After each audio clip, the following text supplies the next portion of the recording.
এই আজিজ ভাই, শাল ভাই,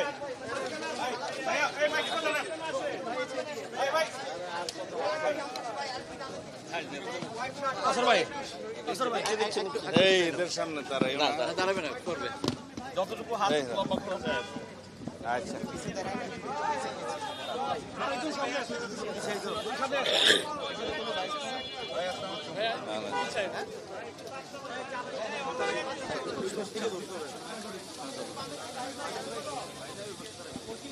ওরা বলবে।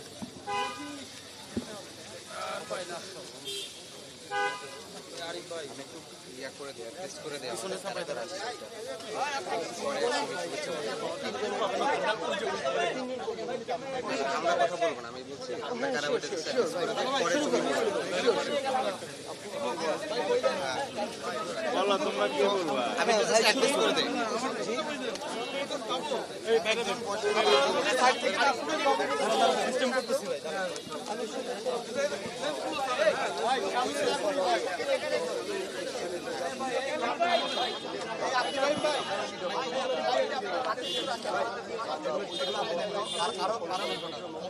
ভাই আমরা বলি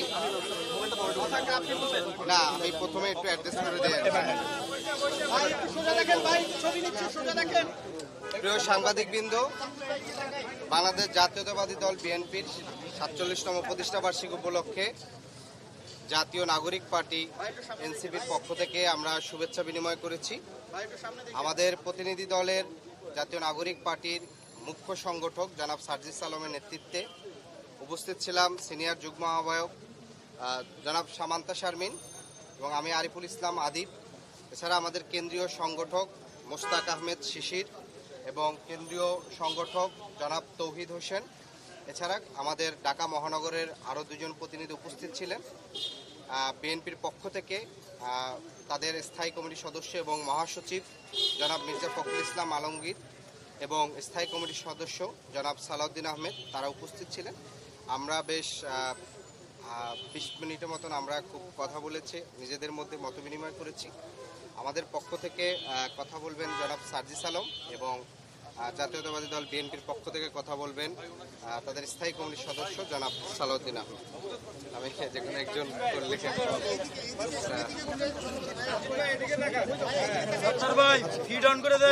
আসসালামু আলাইকুম। আজ 1 সেপ্টেম্বর 1978 সালের আজকের এই দিনে শহীদ প্রেসিডেন্ট জিয়াউর রহমানের হাত ধরে বাংলাদেশ জাতীয়তাবাদী দল গঠিত হয়েছিল। আমরা জাতীয় নাগরিক পার্টি এনসিপির পক্ষ থেকে তাদের অফিসে এসে আমরা আজকে তাদেরকে ফুলেল শুভেচ্ছা জানিয়েছি। আমরা তাদের দলের উত্তরোত্তর সমৃদ্ধি কামনা করি এবং আমরা বিশ্বাস করি যে বাংলাদেশের এই জাতীয়তাবাদকে ধারণ করে তারা আগামীর বাংলাদেশে দেশ এবং জনগণের স্বার্থকে প্রাধান্য দিয়ে সর্বাগ্রে রেখে তারা কাজ করে যাবেন। আমরা মনে করি যে বাংলাদেশে বিগত সময়ে শেখ হাসিনা শুধুমাত্র বাংলাদেশের গণতন্ত্র নষ্ট করেনি, গণতান্ত্রিক যে কালচারগুলো, যে রাজনৈতিক দলগুলোর মধ্যে যে সৌহার্দ্যপূর্ণ সম্পর্ক হতে পারে, এর সকল কালচারকে শেষ করে দিয়ে গিয়েছে। আমরা মনে করি যে আগামীর বাংলাদেশের যে কাঙ্ক্ষিত অগ্রগতি আমরা যে প্রত্যাশা করি, এই অগ্রগতির অন্যতম একটি অগ্রগতি হওয়া উচিত যে আমাদের রাজনৈতিক দলগুলোর মধ্যে এই সৌহার্দ্যপূর্ণ সম্পর্ক। আমার যে কোনো একটি রাজনৈতিক দলের যে কোনো একটি বিষয়ে আমার দ্বিমত থাকতে পারে, আমি তার পক্ষে বিপক্ষে আমার কঠোর সমালোচনাও থাকতে পারে, কিন্তু রাজনৈতিক দলগুলোর মধ্যকার এই পারস্পরিক সৌহার্দ্যপূর্ণ সম্পর্ক ছাড়া আগামীর বাংলাদেশে আমরা যে গণতান্ত্রিক উত্তরণের কথা বলি, আমরা যে সংস্কারের মধ্য দিয়ে কাঙ্ক্ষিত বাংলাদেশের কথা বলি, সেটি আসলে সম্ভব নয়। তো সেটিকে সামনে রেখে আমরা মনে করি যে এই উদ্যোগটা শুধু কথায় নয় বরং কাজে আমাদেরই নিতে হবে। সেই জায়গা থেকে আমরা আজকে বিএনপির এই প্রতিষ্ঠা বার্ষিকীতে শুভেচ্ছা জানাতে এসেছি। আমরা মনে করি যে আমাদের রাজনৈতিক দলগুলোর মধ্যকার এই পারস্পরিক সম্পর্ক আমাদের 24-এর অভ্যুত্থান পরবর্তী বাংলাদেশের রাজনৈতিক কালচার, রাজনৈতিক সৌহার্দ্যপূর্ণ সম্পর্কের ক্ষেত্রে গুরুত্বপূর্ণ ভূমিকা পালন করবে এবং ইনশাআল্লাহ আমরা একসাথে আমাদের কাঙ্ক্ষিত বাংলাদেশের যে সামনের দিকের যে যাত্রা, সেই যাত্রায় সকল ষড়যন্ত্র মোকাবেলা করে আমরা এগিয়ে যাব। এ পর্যায়ে আমি কথা বলার জন্য অনুরোধ করছি বাংলাদেশ জাতীয়তাবাদী দল বিএনপির স্থায়ী কমিটির সদস্য জনাব সালাউদ্দিন আহমেদ ভাইকে। উনি বলার পর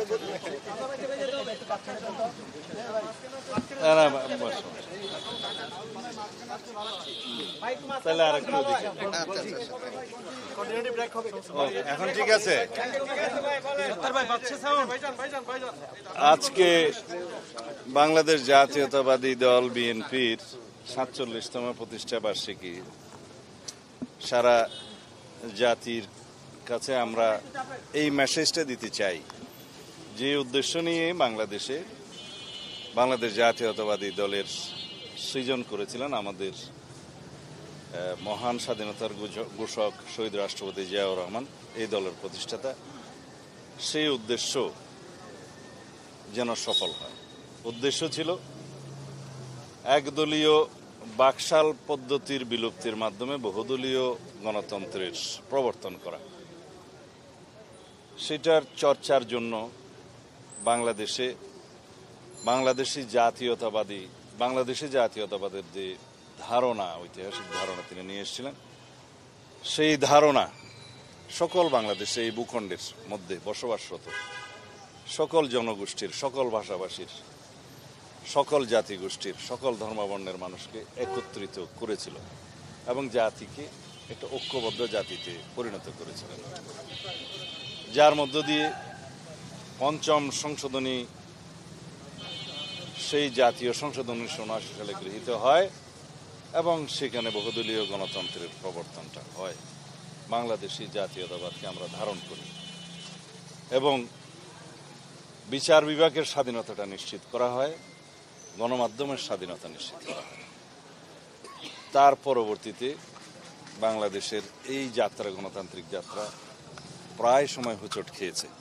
১৯৯১ সালে দেশনেত্রী বেগম খালেদা জিয়া সংসদীয় গণতন্ত্রে বাংলাদেশকে উত্তরণ ঘটালেন। ১৯৯৬-তে তত্ত্বাবধায়ক সরকার ব্যবস্থা প্রবর্তন করলেন। এইভাবে যত সংস্কার হয়েছে বাংলাদেশের সংবিধানে এবং বাংলাদেশের রাজনীতিতে, গণতান্ত্রিক সংস্কার হয়েছে, সব কিছুই এই বিএনপির হাত ধরে হয়েছে বলে আমরা মনে করি এবং জাতি এটা প্রত্যক্ষ করেছে।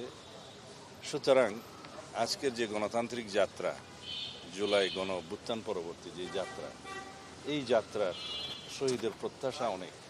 তার মধ্যে একটি প্রত্যাশা হলো যেন আমরা গণতান্ত্রিক সংস্কৃতির চর্চা করি, লালন করি। সেটারই আজকে দৃশ্যমান এই প্রক্রিয়া। আমাদের বন্ধুগণ, তরুণ বন্ধুগণ যারা জাতীয় নাগরিক পার্টি সৃষ্টি করেছে, তারা আজকে প্রমাণ করলেন। মাঠে আমরা যে রকমই তর্ক বিতর্ক বক্তৃতা দেই না কেন, এই রাজনৈতিক সংস্কৃতি আমাদের মধ্যে চালু থাকতে হবে, যে আমরা পরস্পর তর্ক করব, বিতর্ক করব, ভিন্নমত পোষণ করব, কিন্তু সৌহার্দ্যমূলক আলাপ আলোচনার ভিত্তিতে পারস্পরিক শ্রদ্ধা, পারস্পরিক আলোচনা, এটা চালু থাকবে। এটাই রাজনৈতিক সংস্কৃতি। এই বিশাল পরিবর্তন আমাদেরকে অনেক দূরে এগিয়ে নিয়ে যাবে। এই গণতান্ত্রিক সংস্কৃতি আমরা চালু করার মধ্য দিয়ে বিগত দিনের অগণতান্ত্রিক অপসংস্কৃতিকে বিলুপ্ত করতে পারবো। আমরা ভালো রাজনৈতিক আদর্শ প্রতিষ্ঠার মধ্য দিয়ে ফেসিবাদী রাজনীতিকে বিলুপ্ত করতে পারবো। সুতরাং এই রাজনৈতিক সংস্কৃতি যেন চর্চা থাকে, ফেসিবাদ বিরোধী জাতীয় ঐক্যটা যেন আমরা ধরে রাখি এবং এটাকে শক্তিতে পরিণত করে ইনশাআল্লাহ আমরা আগামী দিনে গণতান্ত্রিক উত্তরণ ঘটাবো এবং গণতান্ত্রিক যাত্রা এভাবে যেতে যেতে যেতে বহুদিনের প্র্যাকটিসের মধ্য দিয়ে এমন একটা অবস্থায় আমরা উন্নীত হব এই জাতীয় জীবনে, সেই সময় গণতন্ত্রকে আর কেউ ব্যাহত করার প্রচেষ্টাই গ্রহণ করতে পারবে না, সফলও হবে না। আমরা সাংবিধানিকভাবে, গণতান্ত্রিকভাবে যে সমস্ত প্রতিষ্ঠানগুলোকে শক্তিশালী করতে চাই, সেটা এই গণতান্ত্রিক প্রক্রিয়ার মধ্য দিয়ে হবে।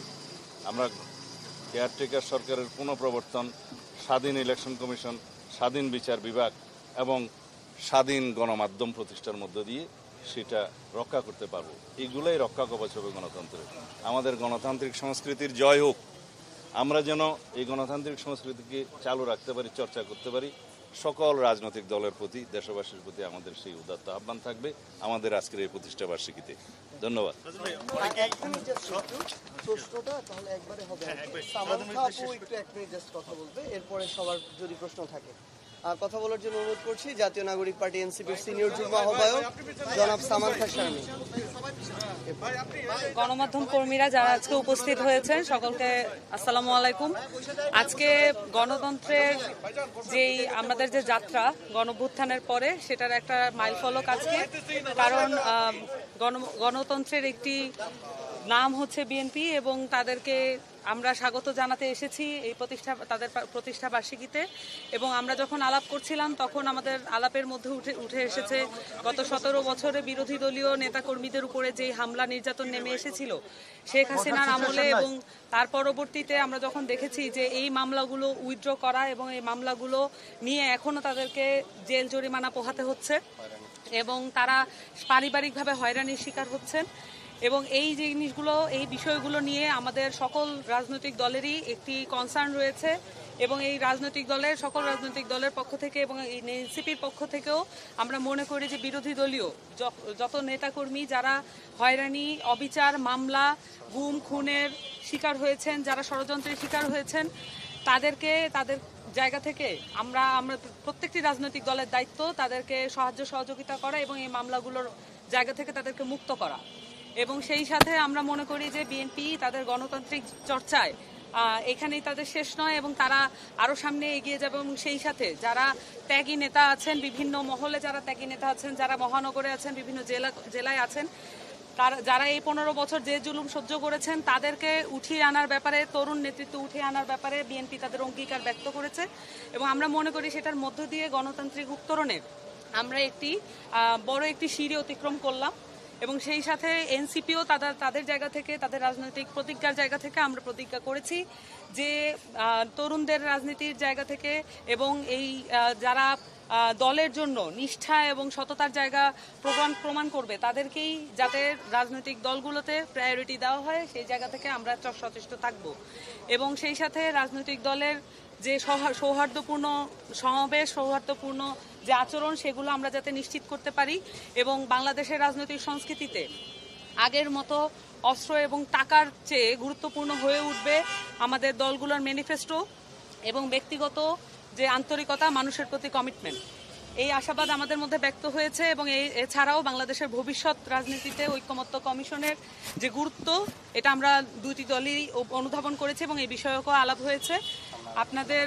আমরা মনে করি যে এই রাজনৈতিক দলগুলো একসাথে বসে আরও ঐক্যমত্য কমিশন সহ আরও নানান রাজনৈতিক বিষয়ে বাইলেটারাল যে কনভারসেশনগুলো সেগুলো চালু রাখবে এবং এরকম একটা আশার মধ্য দিয়ে আমরা এছাড়াও একটু বলতে চাই যে গত 2 দিন ধরে আমরা যা দেখতে পাচ্ছি বিভিন্ন বিশ্ববিদ্যালয়গুলোতে অস্থিতিশীল পরিবেশ তৈরি করার যে চেষ্টা, সেটাকে আমাদের সকল রাজনৈতিক দলের জায়গা থেকে রুখে দেওয়ার চেষ্টা থাকতে হবে এবং আমরা এই বিষয়ে আলাপও করেছি।